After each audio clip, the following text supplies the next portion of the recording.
ونزلنا عليك الكتاب تبيانا لكل شيء وهدى ورحمة وبشرى للمسلمين. بسم الله الرحمن الرحيم. الحمد لله رب العالمين والصلاة والسلام على سيد الأنبياء والمرسلين محمد النبي الأمي وعلى آله وأصحابه وأتباعه وأزواجه وذرياته وأهل بيته وأهل طاعته أجمعين إلى يوم الدين. أما بعد، أعوذ بالله من الشيطان الرجيم. بسم الله الرحمن الرحيم.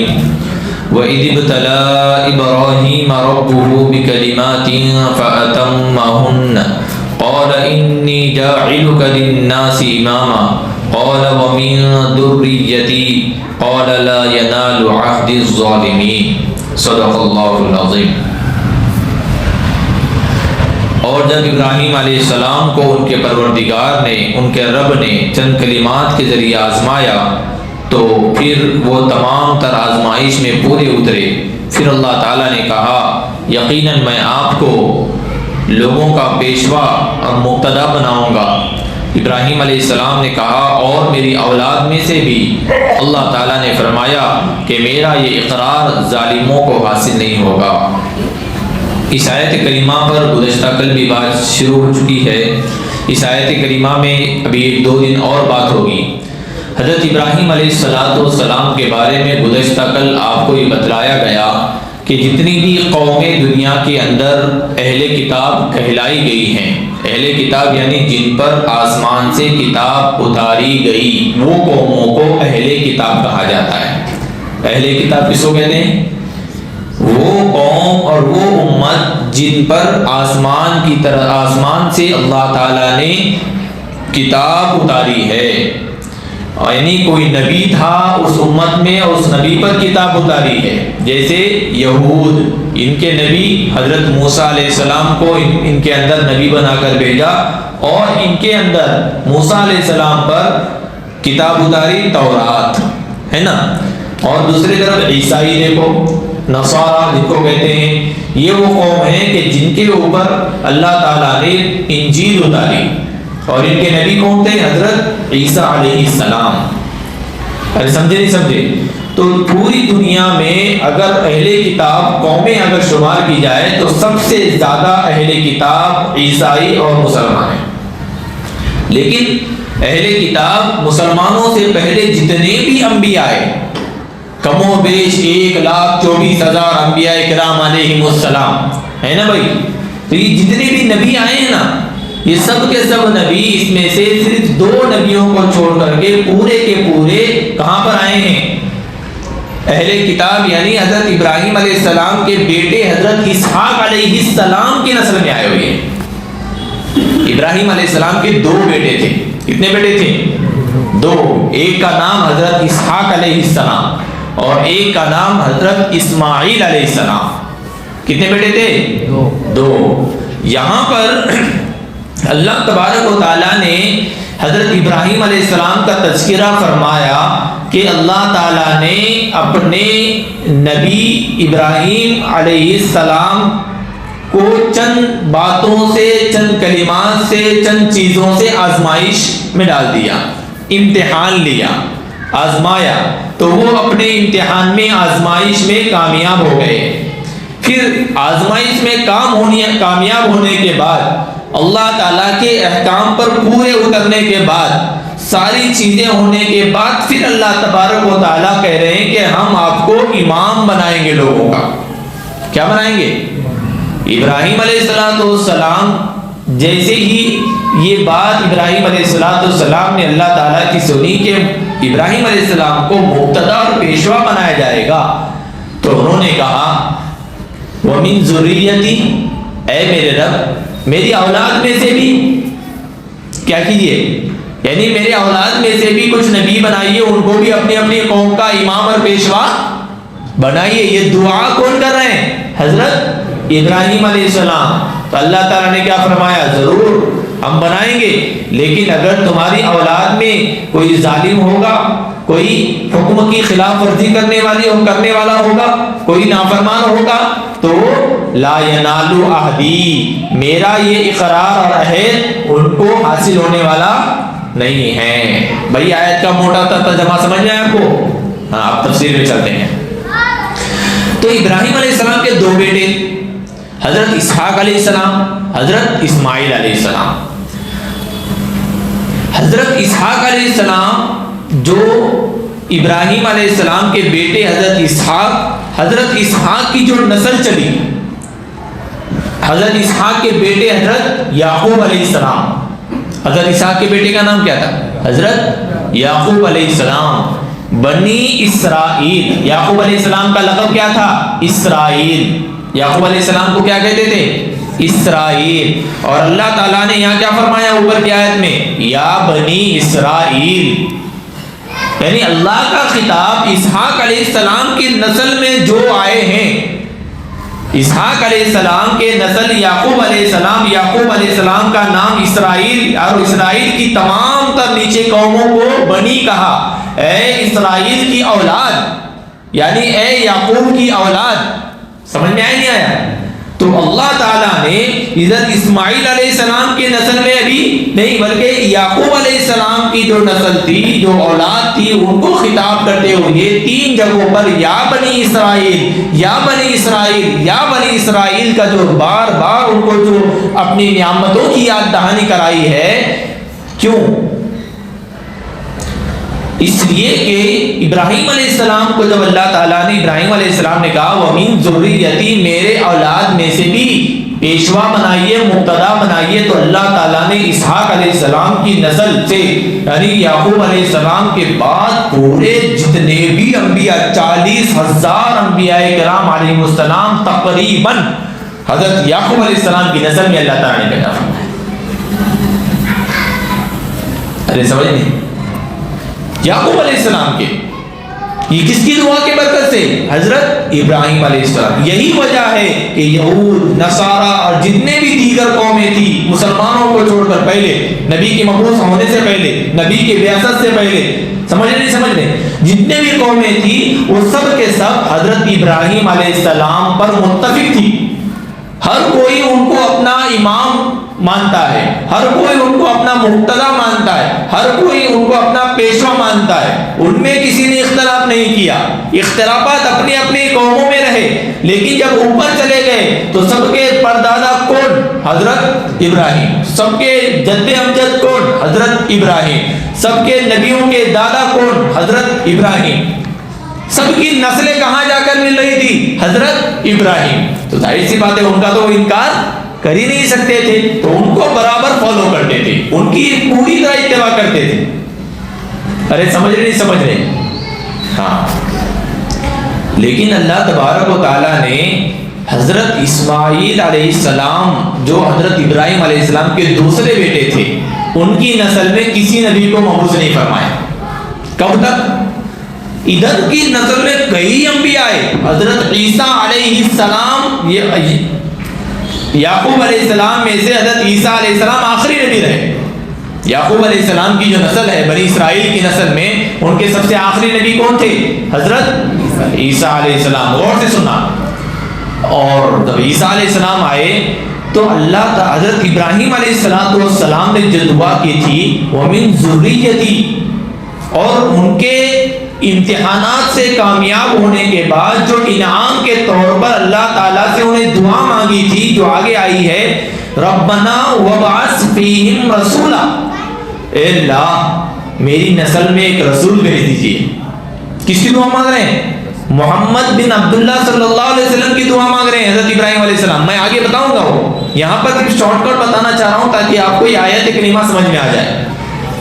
تو وہ یہودیوں کو معلوم تھا کہ ابراہیم علیہ السلام نے انعام کے طور پر اللہ سے ایک نبی کا وعدہ، ایک نبی مانگا ہے جو سب سے برگزیدہ نبی ہوں گے، جو امام الانبیاء ہوں گے، سارے نبیوں کے بھی امام ہوں گے، وہ ابراہیم علیہ السلام کے بھی امام ہوں گے۔ وہ سمجھ لیں، ایسی چیز مانگی ہے تو وہ کہاں پر آئیں گے؟ آپ یہودیوں کے مطابق انہی کی نسل میں آنا چاہیے، کیونکہ بہت سارے انبیاء ہیں۔ تو عیسیٰ علیہ السلام کے بعد موسیٰ علیہ السلام کے بعد کون سے نبی آنے چاہیے تھے؟ عیسیٰ علیہ السلام کے بعد یہ نبی آنا چاہیے تھے۔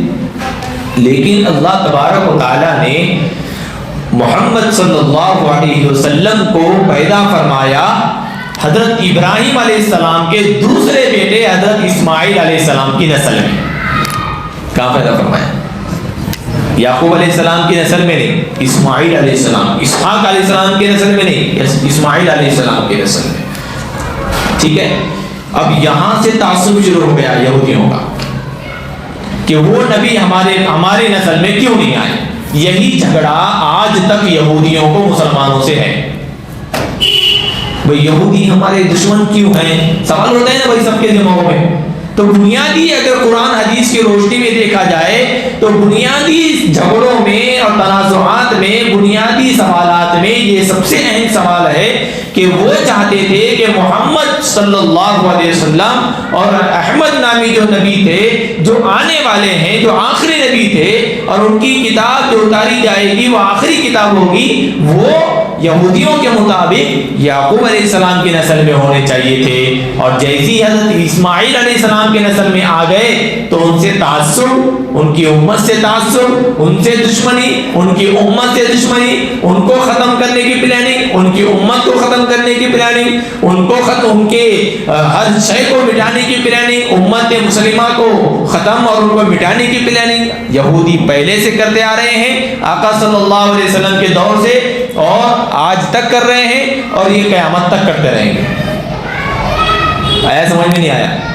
اس آیت کا اگر مفہوم ہو تو اللہ تبارک و تعالیٰ گویا آپ صلی اللہ علیہ وسلم کے دور نبوت میں جو یہودی تھے اور جو عیسائی یعنی اہل کتاب تھے، اللہ تعالیٰ ان کو مخاطب کر کے یہ آیت کریمہ فرما رہے ہیں کہ اے یہودیوں، اے اہل کتاب، اے نصارا عیسائیوں، سنو، تم تو ابراہیم علیہ السلام کو مانتے ہو، مانتے نا بھائی؟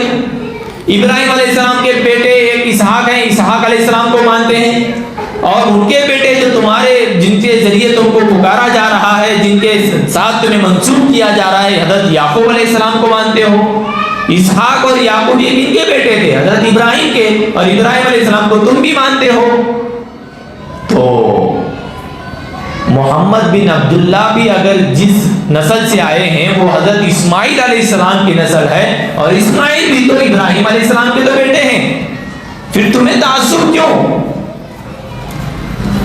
تمہیں تعصب کیوں؟ صرف اوپر جا کر کے تمہاری اولاد اسحاق، یعقوب علیہ السلام اور اسحاق علیہ السلام سے مل رہی ہے، اور محمد بن عبداللہ صلی اللہ علیہ وسلم جا کر کے حضرت اسماعیل علیہ السلام سے، لیکن دونوں جا کر کے ایک ہی شاخ ابراہیم علیہ السلام سے تو مل رہے تھے. تو تعصب نہیں ہونا چاہیے. لہذا جس طرح سے ابراہیم علیہ السلام کے ذریعے نبوت اسحاق علیہ السلام، یعقوب علیہ السلام سے اور موسیٰ علیہ السلام، عیسیٰ علیہ السلام تک آئی، ایسی ہی نبوت ابراہیم علیہ السلام سے، اسماعیل علیہ السلام سے لے کر کے محمد بن عبداللہ صلی اللہ علیہ وسلم تک آئی ہے. تو لہٰذا اس میں تعصب نہیں ہونا چاہیے. اور جس طرح سے تم نے موسیٰ اور عیسیٰ علیہ السلام کو اپنایا، ایسے ہی تمہیں ابراہیم علیہ السلام کے نسل سے آئے ہوئے ایک نبی محمد بن عبداللہ صلی اللہ علیہ وسلم کو بھی ماننا چاہیے، اور ان پر جو اتاری گئی کتاب قرآن مقدس ہے اس پر بھی ایمان لانا چاہیے، اور اس کے مطابق بھی تم کو عمل کرنا چاہیے. اور چونکہ ابراہیم علیہ السلام کی شریعت کا منبع اور مقصد بھی یہی تھا کہ جو بھی پیغمبر اللہ کی طرف سے جس قوم میں بھیجا جا رہا ہے، لہذا اس قوم کا کام یہ ہے کہ اس امت کا یہ کام ہے کہ اپنے اوپر بھیجے گئے ہوئے نبی پر ایمان لے آئے، ان کی بیعت کر لے، ان پر اتاری جانے والی کتاب اور وہ جو اس کے اندر جو احکامات خداوندی ہیں اس پر 100% عمل کرے. اس لیے اللہ تبارک و تعالیٰ نے یہ ذکر فرمایا. اور لا ینال احد الظالمین سے یہی ذکر فرمایا کہ تمہاری نسل میں آگے چل کر کے کچھ ایسے بھی لوگ آئیں گے جو ظالم ہوں گے، جیسے یہ یہودی. موسیٰ علیہ السلام کے جانے کے بعد انہوں نے تورات کو نہیں مانا، انہوں نے تورات کی خلاف ورزی کی، عیسائیوں نے انجیل کی خلاف ورزی کی، اور انہوں نے احکامات کو بدل دیا اپنے مفاد کے تحت، اپنے اغراض اور مقاصد کے تحت. انہوں نے تورات میں تحریف کر دی، تحریف لفظی بھی کر دی، اور معنی کو بھی بدل دیا، لفظوں کو بھی بدل دیا. تو ایسے لوگوں کو ہم نبوت اب نہیں دیں گے۔ اب موسیٰ علیہ السلام کے جانے اور عیسیٰ علیہ السلام کے جانے کے بعد اب کوئی ایسا رہا ہی نہیں اس نسل میں کہ جس کو نبی بنایا جا سکے، جس پر اللہ کا عہد پورا کیا جا سکے، کیونکہ سب کے سب ظالم بنے ہوئے تھے، اس لیے اللہ تعالیٰ نے بھی اسماعیل علیہ السلام کی نسل میں پیدا فرمایا۔ اب یہاں پر اللہ تعالیٰ نے فرمایا کہ ربہ بکلمات فاتمہن، کہ اللہ تعالیٰ اپنے برگزیدہ نبی ابراہیم علیہ السلام کو چند کلمات کے ذریعے آزما رہے ہیں۔ کیا کر رہے ہیں؟ آزما رہے ہیں۔ آزمانا کس کو کہتے ہیں؟ ابتلا، بولتے نا آزمائش، مبتلا ہو گئی، مصیبت میں مبتلا ہونا، مبتلا کا لفظ قرآن کریم میں ابتلا کا لفظ یعنی مصیبت میں اور آزمائش کا لفظ قرآن کریم نے کئی جگہ پر آیا ہے۔ اسی لیے علماء کرام نے آزمائش کی قسمیں بیان فرمائی کہ اللہ تبارک و تعالیٰ کی طرف سے جو آزمائش ہوتی ہے وہ 3 سے 4 قسموں کی ہوتی ہے۔ کتنے قسموں کی ہوتی ہے؟ 3 سے 4 قسموں کی آزمائش ہوتی ہے، اور اس آزمائش کا جو پیمانہ ہے ہر بندہ اپنے آپ کو محسوس کر سکتا ہے کہ وہ اس پر جو آزمائش آ رہی ہے وہ کس پیمانے سے آ رہی ہے۔ سمجھ رہے نہیں سمجھ رہے؟ سمجھے بھائی یہ قسم کی آزمائش ہوتی ہے۔ اب ہر آدمی یہ سمجھے کہ بھائی ان چاروں میں سے مجھ پر جو آزمائش آ رہی ہے وہ کون سے قسم کی آزمائش ہے۔ سمجھ رہے نہیں سمجھ رہے؟ ہاں، تو دیکھیے یہاں پر اللہ تبارک و تعالیٰ نے قرآن کریم میں بہت جگہ وَنَبْلُوكُمْ بِالشَّرِّ وَالْخَيْرِ فِتْنَةً، اللہ تبارک و تعالیٰ کہہ رہے ہیں کہ ہم تم کو، اے بندو، ہم تم کو شر کے ذریعے بھی آزمائیں گے، خیر کے ذریعے بھی آزمائیں گے۔ وَنَبْلُوكُمْ بِالشَّرِّ وَالْخَيْرِ فِتْنَةً، اللہ تبارک و تعالیٰ شر کے ذریعے، خیر کے ذریعے آزماتے ہیں۔ اسے فرمایا آگے ایک جگہ فرمایا انما اموالکم و اولادکم فتنہ، بھائی اولاد تو خیر سمجھتا ہے نا آدمی اپنے آپ کو، بیٹا ہوا تو او اللہ کی نعمت مل گئی، بیٹی ہوگی تو او اللہ کی رحمت آ گئی، کہتے نہیں کہتے؟ جلدی پیڑے کھاتے نہیں کھاتے، خوشی میں کھاتے نا، اچھا ہوا بول کے کھاتے نا بھائی، تو یہ خیر ہے۔ تو اللہ تعالیٰ خیر کے ذریعے بھی آزماتے ہیں، اس کی مثال ہے یہ قرآن کریم کیا ہے؟ انما اموالکم و اولادکم فتنہ، کہ تمہارا مال، تمہاری اولاد تمہارے لیے آزمائش ہے۔ فتنہ تو کے معنی کیا ہے؟ آزمائش۔ اور ایک جگہ تو کیا فرمایا اللہ تعالیٰ نے؟ اب شر کے ذریعے مطلب وَلَنَبْلُوَنَّكُمْ بِشَيْءٍ مِّنَ الْخَوْفِ وَالْجُوعِ وَنَقْصٍ مِّنَ الْأَمْوَالِ وَالْأَنفُسِ وَالثَّمَرَاتِ وَبَشِّرِ الصَّابِرِينَ، اللہ تبارک و تعالیٰ تمہیں ڈر دے کر بھی آزمائیں گے، تمہیں بھوک اور تنگ دستی، لاچاری، بے بسی، مصیبت دے کر بھی آزمائیں گے۔ اللہ تبارک و تعالیٰ تم میں سے کسی کی روح نکال کر، کسی کو تمہارے قریبی کی روح لے کر کے قریبی کو موت دے کر بھی تم کو آزمائیں گے۔ وَلَنَبْلُوَنَّكُمْ بِشَيْءٍ مِّنَ الْخَوْفِ وَالْجُوعِ وَنَقْصٍ مِّنَ الْأَمْوَالِ، تمہارے مال میں گھاٹا کر کے بھی تم کو آزمائیں گے، نقصان کر کے آزمائیں گے۔ سمجھ نہیں سمجھ رہے؟ ٹماٹے بھر کے لے کر آئے تھے لیکن بارش ہو گئی، پورے ٹماٹے سڑ گئے، کیا کریں گے آپ یہاں پر؟ تو اللہ تعالیٰ مال کے ذریعے آزمائیں گے، اللہ تعالیٰ اولاد کے ذریعے آزمائیں گے، اللہ تعالیٰ تنگ دستی دے کر آزمائیں گے۔ تو آزمائش کی عام طور پر کتنی قسمیں ذکر فرمائی ہیں؟ ارے بولو بھائی، 4 قسمیں ذکر فرمائی ہے۔ سب سے پہلے خیر کے اوپر بات کرتے ہیں، مال، اولاد، جتنی بھی چیزیں ہیں نا، صحت یہ خیر ہے نہیں؟ خیر، اچھا ہونا خیر ہے، اولاد ہونا خیر ہے، مال ہونا خیر ہے، تو یہ چیزیں جب خیر ہیں تو اللہ تبارک و تعالیٰ خیر کے ذریعے تمہارا یعنی ہمارا امتحان لیں گے شکر کا۔ کس کا امتحان لیں گے بھائی؟ خیر دے کر کے شکر کا امتحان لیں گے، شر دے کر کے، دوسری قسم آزمائش کی شر دے کر کے، تو شر دے کر کے صبر کی آزمائش ہوگی۔ غور سے سننا بھائی، غور سے۔ خیر دیں گے مال کے ذریعے، اولاد کے ذریعے، بیوی بچوں کے ذریعے، صحت کے ذریعے سے اللہ تبارک و تعالیٰ کیا کریں گے؟ آزمائش میں ڈالیں گے، آزمائیں گے کہ میں نے اس بندے کو مال دیا ہے، انفاق کے ذریعے یہ مال اللہ کے راستے میں خرچ کرتا ہے یا نہیں کرتا ہے۔ اللہ تعالیٰ آزمائیں گے، مال دے کر کے دیکھیں گے یہ کتنا اپنے اوپر خرچ کرتا ہے اور کتنا غلط کاموں میں خرچ کرتا ہے اور کتنا اللہ کے راستے میں نیک کاموں میں خرچ کرتا ہے۔ اللہ کے راستے کا مطلب کیا ہے؟ نیک کاموں میں، ورنہ صرف ایک ہی راستہ نہیں، نیک کام پورے پورے آ گئے اس کے اندر۔ اللہ تعالیٰ ہر جگہ آزمائیں گے۔ آپ کے جیب میں پیسے ہیں، چلتے چلتے کوئی آ گیا، صاحب ٹکٹ کو پیسے نہیں، بہت بھوک لگی ہے، ٹکٹ کو پیسے نہیں، آپ بولیں گے نہیں یہ اللہ کا راستہ نہیں ہے، ایسے چلے گا؟ اللہ کا راستہ کہاں ہے بولے تو مسجد میں ڈالنا، مدرسے کی رسید پھاڑنا نہیں۔ اللہ کے دین نیکی کے راستے بہت سارے ہیں۔ جہاں آپ کے نیکی کے راستے میں مال لگے گا، انفاق، تو اللہ تعالیٰ مال کے ذریعے آزمائیں گے کہ میں بندے کو مال دے کر دیکھتا ہوں کہ یہ بندہ اس مال کے ذریعے کیا کرتا ہے۔ تو آزمائش مال کے ذریعے بھی ہوگی۔ تو مالدار، اس لیے کسی کا مالدار ہونا اس کے صحیح ہونے کی علامت نہیں ہوتی۔ یہ بات کان کھول کر سن لے آپ، بھائی اس کو اللہ نے بہت مال دیا، اس کا مطلب انہیں بہت نیک ہے۔ یہ بات سن لیں اس بات کو۔ کوئی آدمی بہت کروڑ پتی ہے تو اس کے پاس بہت زیادہ مال ہونا اس کے نیک ہونے کی علامت نہیں ہوتی ہے، اس کے اچھے ہونے کی علامت نہیں ہوتی ہے۔ وہ تو علامت کب ہوگی؟ جب اس کا مال اچھی جگہ لگے گا، تو وہ یہ سمجھا جائے گا کہ اللہ نے مال بھی دیا ہے اور اللہ تعالیٰ نے اس کو دل بھی دیا ہے کہ یہ نیکی کے راستے میں خوب لگاتا ہے۔ اسی لیے جب وہ اللہ دیتا ہے تو یہ ادھر سے نیک کام میں لگاتا ہے، پھر خالی ہو گیا، اللہ پھر دیتے ہیں، پھر یہ لگاتا ہے۔ تو ایسے شخص کے پاس آوک جاوک ہوتی رہتی ہے۔ اور جو صرف جمع کر کے رکھتا ہے، بھائی جگ کے اندر پانی بھرو اور اس کو کوئی سوراخ نہیں ہے تو جگ بھر کے الٹنے لگتا ہے، تو پانی ڈالنے والا پانی کیا کرتا ہے؟ ارے روک لیتا ہے نہیں روک لیتا ہے؟ ارے بولو نا بھائی، کیوں؟ الٹ کے ضائع ہو رہا ہے۔ اگر خرچ ہو گیا، لوگوں کو پلانے شروع کر دیا، جب خالی ہوا تو ڈالنے والا اور ڈالے گا۔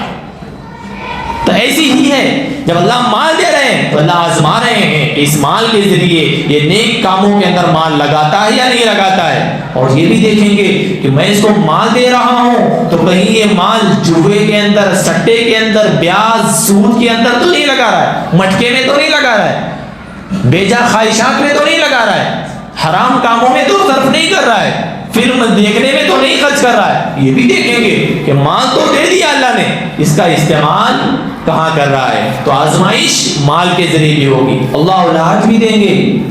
یہ بات یاد رکھیں، اللہ تعالیٰ اولاد کے ذریعے بھی، انما اموالکم واولادکم فتنہ، اللہ بیٹا دے کر کے آزماتے ہیں۔ بیٹے ہی بیٹے دے دیے، 5 بیٹے ہی بیٹے ہیں، اللہ 5 بیٹے دے کر آزما رہے ہیں۔ اور لوگوں میں تو ایک عجیب کیفیت بنی ہوئی ہے، جس کو بیٹے اور بیٹا ہوتا ہے تو لوگ کیا ہوتا ہے، اس کے بھاگ کھل گئے، اس کی قسمت کھل گئے۔ ارے سمجھ نہیں سمجھ رہے؟ آپ صلی اللہ علیہ وسلم کی نسل کہاں سے چلی ہوئی؟ کس سے چلی؟ بولو، بیٹیوں سے چلی نہیں چلی؟ ہاں، اور بیٹے اللہ کے رسول صلی اللہ علیہ وسلم کو اللہ تعالیٰ نے جتنے بھی دیے وہ سب اپنے بلوغت سے پہلے کیا ہو گئے؟ انتقال کر گئے۔ تو بیٹا ہونا گرچہ نعمت ہے، لیکن اللہ تعالیٰ کہہ رہا ہے آزمائش ہے۔ جب اللہ دینے والا خود کہہ رہا ہے کہ یہ آزمائش ہے تو پھر تو آزمائش ہی ہے۔ ہاں، تو اولاد کے ذریعے اللہ تعالیٰ آزمائیں گے۔ بعض لوگوں کا یہ ایک رویہ بنا ہوا ہے، بہت سارے گھر والوں کی شکایتیں یہ ہوتی ہیں کہ بیٹے کی شادی ہو گئی، بہو گھر میں آ گئی، اس کو پہلی بیٹی ہو گئی تو تھوڑا سا منہ ٹیڑھا ہوتا ہے، ہنسی تو ہوتی ہے لیکن تھوڑا سا منہ ٹیڑھا ہو جاتا ہے۔ دوسری بھی بیٹی ہو گئی تو ذرا زیادہ منہ ٹیڑھا ہو جاتا ہے۔ پھر تیسری بیٹی ہو گئی، پھر وہ زبان سے تانے شروع ہو جاتے ہیں۔ کیا ہو جاتے ہیں؟ تانے شروع ہو جاتے ہیں، ظلم شروع ہو جاتا ہے، ناشکری شروع ہو جاتی ہے۔ سمجھ نہیں سمجھ رہے؟ یہ بات یاد رکھیں، اللہ تبارک و تعالیٰ جسے چاہتے ہیں بیٹیاں دیتے ہیں، اللہ تعالیٰ جسے چاہتے ہیں بیٹے ہی دیتے ہیں، اور اللہ تعالیٰ جسے چاہتے ہیں دونوں دیتے ہیں، اور اللہ تعالیٰ جسے چاہتے ہیں دونوں بھی نہیں دیتے، 5 بنا دیتے ہیں۔ یہ اللہ تعالیٰ کی طرف سے۔ یہی وجہ ہے کہ آزمائش بیٹوں کے ذریعے بھی، بیٹیوں کے ذریعے سے بھی، اور بعض دفعہ اللہ تعالیٰ اولاد نہیں دے کر کے صبر کر کے آزمائش لیتے ہیں۔ نا امید نہیں ہونا ہے، نا امید نہیں ہونا ہے۔ تو یہ چیزیں بھی ہیں کہ اللہ تعالیٰ مال کے ذریعے بھی آزماتے ہیں، یعنی خیر کے ذریعے، خیر کے ذریعے میں مال ہے، اولاد ہے، اور اللہ تعالیٰ صحت دے کر بھی آزماتے ہیں۔ سمجھ رہے ہیں؟ اس بات کو غور سے سننا۔ آج ہمارے نوجوان یہاں بیٹھے ہوئے ہیں، ان کے پاس صحت ہے، طاقت ہے، کھانسی بھی نہیں ہے، شوگر بھی نہیں، بی پی بھی نہیں، ینگ ہے، بالکل سب ہے نا بھائی، لیکن کیا کر رہے ہیں؟ اپنی جوانی گناہوں میں ڈال رہے ہیں۔ اپنی جوانی کہاں ڈال رہے ہیں؟ کھیل کود میں گوا رہے ہیں اپنی جوانی محض دنیا کمانے میں ڈال رہے ہیں، جبکہ اللہ تعالیٰ کو جوانی کی عبادت سب سے زیادہ پسند ہے۔ اللہ نے صحت دی ہے، اللہ تعالیٰ صحت کے ذریعے آزما رہے ہیں۔ کب تک یہ صحت کے ذریعے سے یہ گناہوں کے کام کرے گا؟ جب تک صحت دی ہے تبھی تک نا۔ جس دن اللہ تبارک و تعالیٰ نے ایک ٹیسٹ کرا دیا دواخانے میں، آپ کو شوگر ہے بول دیا، ختم۔ ایک ٹیسٹ میں پتا چل گیا کہ آپ کو شوگر ہے، ڈاکٹر نے بول دیا تھوڑا چمڑا نکال کے دو، لیب بھیجنا ہے، ذرا کینسر کے اثرات دکھ رہے، ختم، پوری صحت مٹی میں۔ تو صحت دے کر بھی اللہ تعالیٰ آزمائے دے۔ اپنی صحت کے دور میں، اپنے طاقت اور تندرستی کے دور میں یہ اللہ کی رضا والے عمل کتنے کرتا ہے؟ اللہ آزمائیں گے، یہ آزمائش خداوندی ہے۔ مال، اولاد، صحت، یہ ساری چیزیں آزمائش کے ہیں، تو ہمیں ہر چیز کے اندر غور کرنا پڑے گا۔ میرے کو اللہ نے مال دیا ہے تو میرے مال میں سے کوئی مال کسی گناہ کے لیے تو استعمال نہیں ہو رہا ہے، بیجا مرض جو خرچے ہیں اس میں تو استعمال نہیں ہو رہا ہے، یہ بھی دیکھیں۔ اور میرا مال نیک کاموں میں لگ رہا ہے یا نہیں لگ رہا ہے، اس پہ بھی غور کریں، غور کریں۔ تاجر حضرات کو میری ایک رائے ہے، ہمیشہ یاد رکھیں، جو ماہانہ اپنا بل نکالتے ہیں مہینے میں کہ مجھے مہینہ اتنا 50,000 30,000 20,000 مجھے انکم ملتی ہے، تو اپنے انکم میں سے 1% اللہ کے راستے میں خرچ کریں، زندگی بھر کا یہ معمول بنائیں۔ 1% کوئی بڑی بات نہیں ہے، 50,000 میں سے 500 روپے کوئی بڑی بات نہیں، 20,000 میں سے 200 روپے کوئی بڑی بات نہیں ہے، اس کو اللہ کے راستے میں فکس کریں کہ تنخواہ آ گئی۔ پہلے ہم نے اپنے اساتذہ اکرام کو بہت کچھ دیکھا ہے کہ جس دن تنخواہ آتی تھی تو تنخواہ لیتے ہی سب سے پہلے اس میں سے کیا کرتے تھے؟ بولو بھائی، کیا کرتے تھے؟ پہلے اللہ کے راستے میں نکالنے کے لیے ایک پتی نکالتے تھے، پہلے بازو پر رکھتے تھے، پھر اس کو پیک کر کے جیب میں رکھتے تھے، اور گھر جانے سے پہلے وہ جگہ جہاں پہنچانا ہے پہنچ جاتے تھے، گھر پہ بھی نہیں جاتی تھی بس وہ رکھا۔ ہم نے اپنے بڑوں کو دیکھا، اپنے اکابرین کو دیکھا یہ کرتے ہوئے۔ تو یہ بزنس مین حضرات، یہ جو نوکری والے ٹیچرز وغیرہ ہوتے ہیں، یہ لوگوں کے پاس جو ماہانہ تنخواہ ہوتی ہے یا روزمرہ کی تنخواہ ہوتی ہے، وہ اپنا 1% ضرور اللہ کے راستے میں، غریبوں میں، نیک کاموں میں لگاتے رہے، انشاءاللہ آپ کی جوڑیاں کبھی خالی نہیں رہیں گی۔ 2 فائدے اس کے ہمارے اساتذہ سے ہم نے سنے، ایک تو یہ کہ ہماری جھولی کبھی خالی نہیں رہے گی، اللہ بھرتے رہیں گے۔ دوسری چیز کیا ہوگی اس سے معلوم ہے آپ کو؟ دوسری چیز اس سے کیا فائدہ ہوگا؟ دوسری چیز یہ ہے کہ آپ جس کاروبار میں، جس بزنس میں، جس جگہ کام کرتے ہیں، وہاں کے حادثات سے اللہ تعالیٰ آپ کی حفاظت فرمائیں گے، ان کاموں کے اندر ہونے والے نقصان سے اللہ آپ کی حفاظت فرمائیں گے۔ یہ بات، یہ دونوں چیزیں یاد رکھیں ذہن میں۔ مان لو آپ کوئی ٹینڈر لے رہے ہیں روڈ کا، نالیوں کا، آپ کام کر رہے ہیں، آپ کو 50,000 ملنے والے، اس میں سے 500 آپ نے نکال دی، تو اس جگہ پر اگر کوئی حادثہ، فاجعہ ہونے والا ہو یا اس جگہ کوئی نقصان ہونے والا ہو، اللہ تبارک و تعالیٰ اس سے آپ کی حفاظت فرمائیں گے، کیونکہ آپ نے اس جگہ کی پہلے ہی صدقہ نکال دیا ہے۔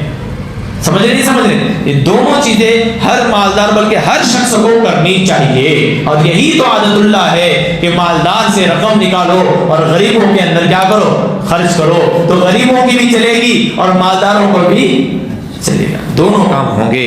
اور یہ تو ہے خیر کے ذریعے آزمائش، اور دوسری چیز ہے شر کے ذریعے آزمائش۔ شر کا مطلب کیا ہے معلوم ہے؟ برائی، ناپسندیدہ چیز۔ کوئی آدمی بیماری کو پسند کرے گا کہ مجھے بتاؤ؟ نہیں۔ کوئی آدمی موت کو پسند کرے گا کیا؟ نہیں پسند کرے گا، کیوں؟ غم دینے والی چیز ہے۔ اور کوئی آدمی غربت کو، تنگدستی کو پسند کرے گا؟ نہیں۔ کوئی آدمی یہ پسند کرے گا کہ اس کے اوپر مصیبتیں آتے رہے؟ ارے بولو نا بھائی۔ تو اللہ تبارک و تعالیٰ خیر کے ذریعے جو آزمائش کریں گے، اس میں جو پہلو ہے وہ شکر کا پہلو ہے۔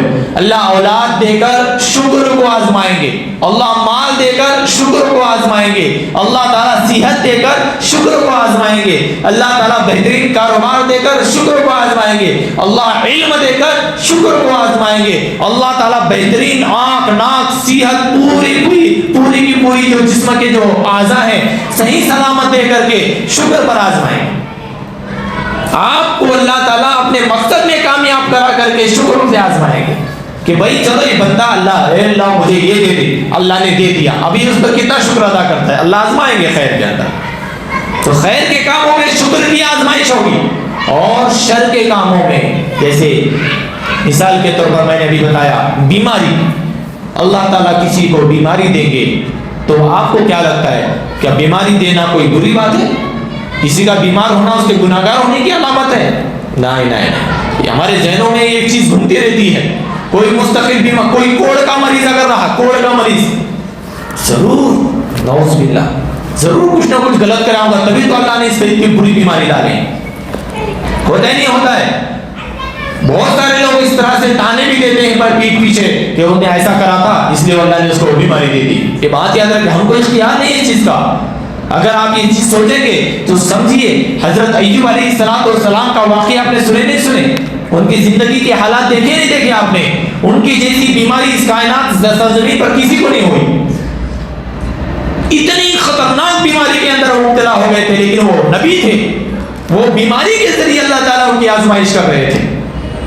ان کی بیماری کے ذریعے آزمائش، بیوی کے بچے انتقال ہو گئے ان کے ذریعے آزمائش، جو مال و دولت سب کچھ تھا وہ سب کچھ ختم ہو گیا اس کے ذریعے آزمائش، ساری چیزوں سے اللہ تعالیٰ حضرت ایوب علیہ السلام کو آزما رہے تھے۔ ہمارے پاس نمونہ ہے، تو کسی کے بیمار پڑنا یا کسی کو بڑی بیماری لگ جانا اس کے برے ہونے کی بھی علامت نہیں ہے، جیسے کہ کسی کا مالدار ہونا اور صحت مند ہونا اس کے اچھے ہونے کی علامت نہیں ہوتی، ایسے ہی کسی کا غریب ہونا اور کسی کا غریب ہونا اور کسی کا بیمار ہونا، بڑی بیماری میں مبتلا ہونا، کسی کا مصیبت زدہ ہونا، کسی پر تنگیاں کا آنا اس کے برے ہونے کی علامت نہیں ہوتی۔ تو اللہ تعالیٰ بیماری دے کر، اللہ تعالیٰ غربت دے کر، غریب کو اپنا دل چھوٹا کرنے کی ضرورت بالکل بھی نہیں ہے۔ اللہ تعالیٰ غربت دے کر، اللہ تعالیٰ بیماری دے کر، اللہ تعالیٰ موت دے کر کیا کرتے ہیں؟ اللہ تعالیٰ آزماتے ہیں۔ کئی کی آزمائش ہوتی ہے بتاؤ؟ زور سے بولو۔ صبر کی آزمائش ہوتی ہے۔ یہ کس کی آزمائش ہوتی ہے؟ ہاں، اس لیے اللہ کے رسول صلی اللہ علیہ وسلم کی وہ حدیث ابھی تک ہم 10 مرتبہ یہاں بتا چکے ہیں کہ مومن کے دونوں ہاتھوں میں لڈو ہیں۔ کیا ہے بھائی؟ دونوں ہاتھ کیا ہیں؟ بھرے ہوئے ہیں۔ صبر، مصیبت آ جائے صبر کرے تو بھی ثواب، صبر کا ثواب ہے کہ نہیں؟ ان اللہ مع الصابرین، صبر کا ثواب ہے کہ نہیں؟ اور مومن پر کوئی خوشحالی آ جائے، اس کو نعمت مل جائے اور وہ خوش ہو جائے تو خوشی مل جائے تو اس پر شکر کرے گا تو شکر پر بھی ثواب ہے۔ اور انسان کی زندگی یہ دو حال سے خالی نہیں ہے۔ کوئی بھی دنیا کے اندر آپ کسی کو پکڑ کے لائے، یا تو وہ خوش ہوگا نعمت کے شکر کے اوپر شکر کر رہا ہوگا، یا تو وہ صبر کر رہا ہوگا۔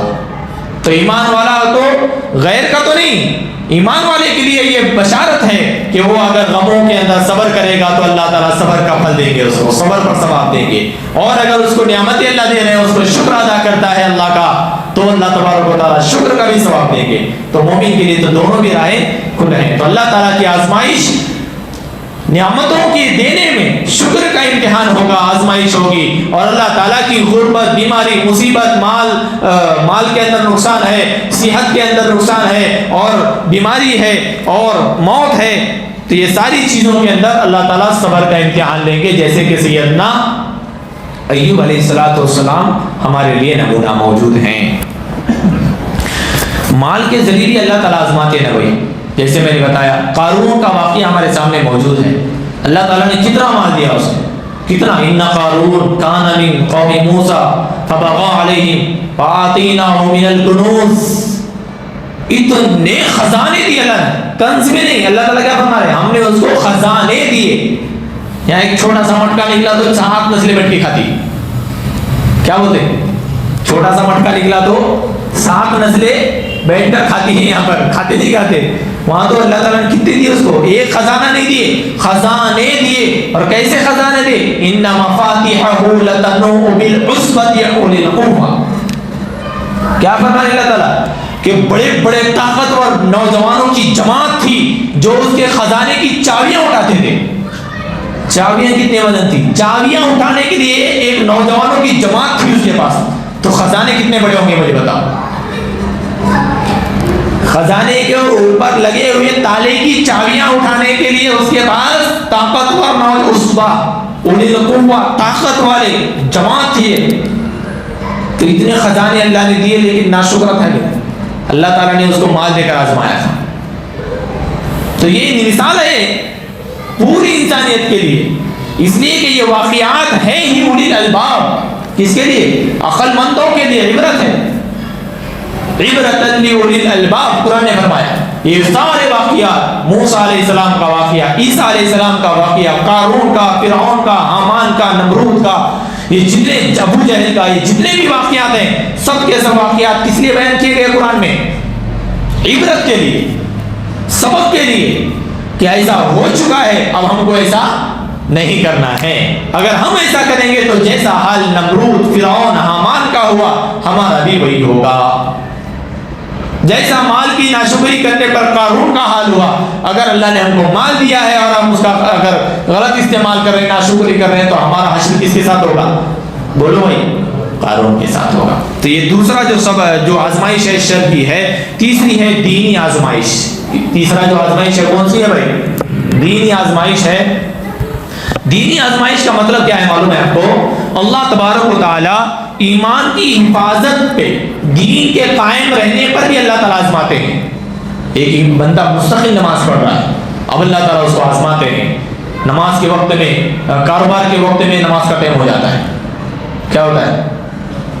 پھل پکنے کا جو وقت آیا صحابہ کرام کا، پھل پکے ہوئے ہیں، ادھر اللہ کے راستے میں نکلنے کا وقت آیا، آزمائش شروع نہیں ہوئی، حالانکہ بہت پکے ایمان والے ہیں، تو اللہ تعالیٰ یہاں پہ بھی آزما ہے۔ ایمان پر قائم رہنے کے لیے کافروں، باطل لوگوں کے ایسی خواہشات ہمارے سامنے لا کے رکھ دیتا ہے کہ اب یہاں پہ دل پھڑ پڑا رہا ہے، مسلمان نہیں بول کے آپ کو ایسے ہیں، کافر دیکھو کتنا عیش میں ہے، کافر دیکھو کتنے عیش میں، ان کے بلڈنگیں ہیں، ان کے یہ ہیں، ان کے وہ ہیں، تو باطل ہمارے سامنے ایسا مزین ہو کر پیش کیا جاتا ہے۔ زُجِّنَ لِلنَّاسِ حُبُّ الشَّهَوَاتِ مِنَ النِّسَاءِ وَالْبَنِينَ وَالْقَنَاطِيرِ، قرآن نے فرمایا کہ دنیا میں اللہ تعالیٰ نے لوگوں کے سامنے، شیطان کیا کرے گا؟ دنیا کو بالکل نئی نویلی دلہن کی طرح پیش کرے گا، ہر کوئی اس کو پسند کرے، پوری دنیا ایک سے ایک عالی شان عمارتیں، ہو ایک سے ایک موبائل، ایک سے ایک کپڑے، ایک سے ایک بیٹھک، ایک سے ایک گاڑیاں۔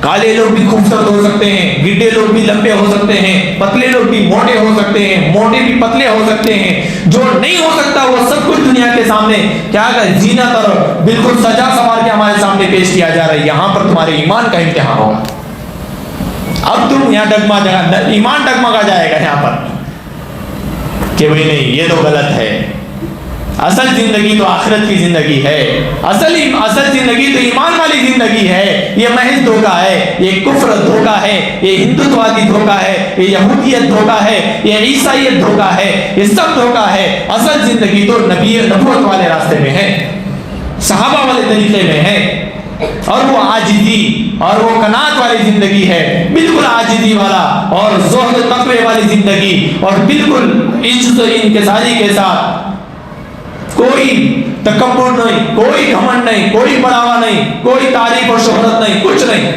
یہ ہے دین۔ اور یہی اس کی حفاظت کے لیے اللہ تبارک و تعالیٰ ہمارے سامنے ایسے ایسے مواقع لائیں گے، ایسے ایسے حالات لائیں گے، وہاں پر ہمارے ایمان کی آزمائش ہوگی، اور ایسی جگہ پر اچھے اچھوں کا ایمان کیا ہو جاتا ہے؟ اڑ جاتا ہے، اچھے اچھوں کا ایمان کیا ہو جاتا ہے؟ بہت تقوی والے ہیں، لیکن جب مال کی باری آتی ہے تو وہاں پر اچھے اچھوں کے ایمان ہوا کرنے لگتا ہے۔ وہ کیا ہے؟ ایمان کی آزمائش ہوتی ہے، کیا ہوتا ہے بھائی؟ تو اللہ تبارک و تعالیٰ ایسے وقت میں ہم سب کی حفاظت فرمائے، ہم تو کمزور ایمان والے ہیں۔ تیسری چوتھی چیز ہے وہ شیطانی وساوس، اللہ تعالیٰ اس کے ذریعے بھی ہماری شیطانی وسوسے، شیطان بار بار ڈالے گا، یہ ایسا کیوں کر رہا ہے؟ تجھے اچھا موقع ہے، تو جا سکتا ہے، کیا ہے؟ سال بھر کا تو ہے، بیاج سے دے دیے لاکھ روپے تو 5 لاکھ ہو جاتے ہیں ایک سال، کس کو بولنے کا نہیں، ایسے وساوس ڈالے گا لاکھ کے 5 لاکھ بنانے کے لیے۔ ایک مرتبہ لاٹری کھیل بابا، تو تیرا نمبر اکڑا آ گیا تو ختم، تیری تو لائف بن جاتی، بولے ایسے وساوس شیطان۔ اور بعض دفعہ شیطان اپنے دوستوں کے ذریعے ہماری کیا کرتا ہے؟ ذہن بھرنے کے، کان بھرنے کے کام کر کے ہم کو غلط راستے پہ لگاتا ہے۔ ایسی جگہ پر ہمارے شیطانی وساوس کے ذریعے بھی ہمارے ایمان کی اور ہمارے اعمال کی آزمائش ہوتی ہے۔ کہنے کا مقصد یہ ہے دوستوں کہ اللہ تبارک و تعالیٰ جو آزماتے ہیں وہ آزمائش ہر طرح سے ہو سکتی ہے۔ اب ہمیں سوچنا چاہیے کہ اللہ نے ہم کو کیا دیا ہے، اور ہم کو کس آزمائش اور کس جو ہمارے سامنے جو ایک ترازو قائم کیا گیا ہے آزمائش کا، ہم کون سے ترازو کے اندر بیٹھ جاتے ہیں؟ تو اچھا یہ سب باتیں ہیں، لیکن اللہ تعالیٰ آزماتا کیوں ہے؟ یہ بھی تو سوال ہے نا بھائی. مال کے ذریعے کیوں نہ ہو، خیر کے ذریعے کیوں ہو، شر کے ذریعے کیوں ہو، دینی اعتبار سے کیوں ہو، شیطانی وساوس کے ذریعے اللہ تعالیٰ آزماتا کیوں ہے؟ کیوں آزماتا ہے؟ بھائی ٹٹولنا تو پڑے گا، اتنی بڑی جنت دے رہے ہیں تم کو، تمہارا ایمان کتنا مضبوط ہے وہ بھی تو معلوم ہے نا. اللہ تعالیٰ نے صحابہ کرام کا امتحان لیا. اولئک الذین امتحن اللہ قلوبهم للتقوی. اللہ تعالیٰ نے صحابہ کے دلوں کا تقوی سے امتحان لیا کہ نہیں لیا؟ جبکہ صحابہ جیسا مضبوط اور پہاڑ جیسا ایمان والا کوئی ہو سکتا ہے کہ اس کائنات میں نبی کے بعد کوئی نہیں ہو سکتا. ایسے مضبوط ایمان والوں کا بھی امتحان اللہ نے لیا ہے. تو اللہ تعالیٰ ہمارے بھی امتحان لیں گے، اور ہر ایک کے امتحان کا طریقہ الگ الگ ہوتا ہے. لیکن امتحان کا مقصد کیا ہوتا ہے معلوم ہے؟ بندے کو اللہ کے قریب کرنا. بعض دفعہ بندہ جب بھٹکتے رہتا ہے تو اللہ تعالیٰ اس کو تھوڑا سا آزما کر کے، یہ اس لیے آزماتے ہیں تاکہ بندہ بھٹکا ہوا راستہ چھوڑ کر کے اپنے صحیح راستے پر آ جائے. کبھی مال بہت ہوتا ہے لیکن غلط جگہ لگ رہا ہوتا ہے تو تھوڑا سا کیا ہوتا ہے، ایک آدھا گاڑی سڑا دیتا ہے اللہ تعالیٰ مال کی، ایک آدھا پلاٹ نقصان میں چلا جاتا ہے، ایک آدھا مال کیا ہو جاتا، خراب ہو جاتا ہے. یہ جو آزمائش ہوتی ہے نا، یہ بندے کو سمجھ سکھانے کے لیے کہ تو اپنے صحیح راستے پر آ جا، کیونکہ تو راستے سے بھٹک گیا ہے. اور بعض دفعہ گناہوں کی معافی کے لیے بھی اللہ تعالیٰ کیا کرتے ہیں، آزماتے ہیں. اس لیے حدیث میں آیا ہے کہ بندے کو کانٹا بھی چبھتا ہے نا، اس پر بھی ثواب ملتا ہے. بخار بھی آتا ہے تو بھی ثواب ملتا ہے. سمجھے نہیں سمجھے؟ حدیث پڑھے نہیں پڑھے آپ نے؟ اس میں فضائل اعمال میں حضرت شیخ نے ذکر کی ہے کہ بندے پر جو بھی مصیبت آتی ہے تو اس کے مطابق اس کو اجر ملتا ہے، اور اس کے مطابق اس کو ثواب ملتا ہے. سردی ہے، بہت سردی ہے، لیکن سردی میں تہجد پڑھنے کا جو ثواب اللہ دیں گے وہ گرمیوں کے تہجد میں نہیں ملے گا. یہ بات سن لیں آپ. تہجد وہی ہے 4 رکعت آپ کی، گرمیوں کی بھی تہجد وہی ہے، سردیوں کی بھی وہی ہے. لیکن سردیوں میں کیا ہوگا، آپ پر بار گرے گا. نیند میں سے گرم بستر چھوڑ کر کے، گدی چھوڑ کر کے، سب کچھ چھوڑ کر کے ایک اللہ کی آواز لگنے پر اٹھنا، پھر ٹھنڈے پانی سے وضو کرنا، اور اسی طرح سے کاپ کر کے آگے 4 رکعت ادا کریں گے. اس پر اللہ تعالیٰ آپ کو بہت زیادہ اجر دیں گے بالمقابل گرمیوں کے. گرمیوں میں تو اٹھ کر کے وضو کرنے میں مزہ آئے گا، ثواب تو ملے گا تہجد کا، لیکن جو مصیبت اور جو آپ نے تکلیف برداشت کی ہے وضو کے لیے، نماز کے لیے، اس پر اللہ تعالیٰ آپ کو زیادہ ثواب دیں گے. اور یہی چیز ہر عمل میں ہے، ہر عمل میں ہے. آپ بھی نماز کو آئیں، عشاء کی آپ بھی آئیں، لیکن آپ 50,000 کا کسٹمر چھوڑ کر آئیں. اس کو بھولا گیا کہ بھائی نہیں نماز ہے، نماز کے بعد آ جاؤ، چلا گیا وہ دوسری طرف. آپ چاہتے تھے تو ٹھیک ہے بول کے سب کر کے واجے لپیٹ کر کے آپ آ کر کے نماز پڑھ سکتے تھے، لیکن آپ چھوڑ کر آئے. اور یہ حضرت باہر ہی بیٹھے تھے گپے مار کے، انہوں آ کے نماز کے آئے. دونوں میں کوئی فرق، نماز دونوں نے ادا کی، لیکن ایک نے قربانی دے کر کے نماز کو آیا ہے، اور ایک کے پاس فارغ وقت تھا وہ نماز کو آیا ہے. دونوں کے ثواب میں فرق ہوگا. تو یہ ہر عمل میں آئے گا، یاد رکھیں، ہر عمل میں آئے گا. اسی لیے میں آپ کو حدیث سے ثابت کر دوں، حضرت ابوبکر صدیق رضی اللہ تعالیٰ عنہ نے اپنا پورا مال دیا، جبکہ اتنا مال نہیں تھا، تھوڑا ہی مال تھا. اور حضرت عمر فاروق رضی اللہ تعالیٰ عنہ نے بھی دیا، لیکن کتنا دیا بولو بھائی؟ آدھا دیا کہ نہیں دیا؟ لیکن ہر ایک کا اپنا اپنا پیمانہ ہوگا، اور ہر ایک کو اپنے اپنے مال کے حساب سے اللہ تعالیٰ ثواب دیں گے. تو اللہ تعالیٰ بعض دفعہ گناہوں کی معافی کے لیے اور روح کے پاک کرنے کے لیے بھی اللہ تعالیٰ آزماتے ہیں، صبر اور شکر کی تعلیم کے لیے بھی، کہ بندے کو مصیبت آ جائے تو اس کو صبر کرنا چاہیے. اس تعلیم کے لیے بھی اللہ تعالیٰ کبھی کبھی مصیبتیں ڈال دیتے ہیں، اور کبھی کبھی اللہ تعالیٰ نعمتیں دے کر کے یہ اس لیے بھی سبق اور تعلیم دینے کے لیے کہ تجھ کو اللہ کی نعمت ملی ہے، لہذا تو اس کو شکر بجا لے کر آ. اور ایسے ہی بات اور اللہ تبارک و تعالیٰ آزماتے ہیں درجات کو بلند کرنے کے لیے. آدمی بہت نیک ہوتا ہے لیکن پھر بھی آزمائش ہوتی ہے. حضرت ایوب علیہ السلام کی جو آزمائش تھی وہ درجات کو بلند کرنے کے لیے تھی. ایسے ہی نیک لوگوں کی جو آزمائش ہوتی ہے وہ درجات کو بلند کرنے کے لیے ہوتی ہے. اللہ تبارک و تعالیٰ کی ساری باتوں پر عمل کی توفیق عطا فرمائے. وآخر دعوانا الحمدللہ رب العالمین.